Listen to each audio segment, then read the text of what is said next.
Hi Nigel, I am so sorry that PMQs did not go the way that you thought it was going to go.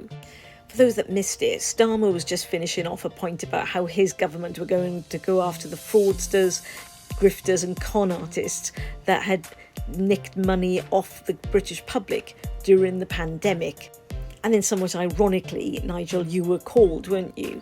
And it was ironic, really, given that James McMurdoch is no longer a Reform MP for those very reasons. Allegedly. And seemingly your head of local government might also have some questions to answer. I mean, he's definitely got questions to answer, but specifically about bounce back loans.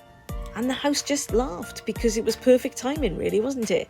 Although your followers, members of the cult with an L, are livid. Of course, they're trying to spin it to say you're such a threat to the establishment. They're trying to quieten your voice. But in reality, it was actually something much sadder than that, wasn't it, Nigel? They were all laughing at you.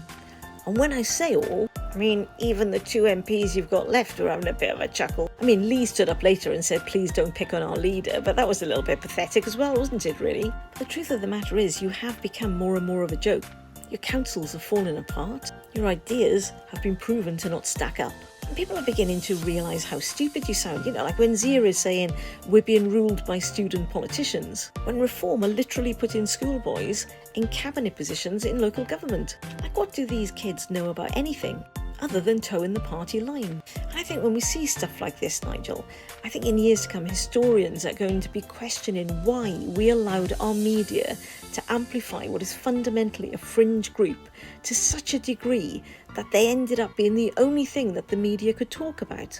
Things like Richard Tice, known as Dick to, well, everybody, on LBC for the second time this week. Here he is, talking down mental health issues. But I'm old enough to remember a time when your chairman stood down for 48 hours because he just felt a bit stressed. Or what about your chief whip standing up today basically saying don't say hurty words to Nigel? A party that has no serious economic policy. And yet it doesn't matter how ridiculous things get with you guys, you still get amplified. So I think Matt is wrong actually when he says Westminster is completely out of touch with how people are feeling.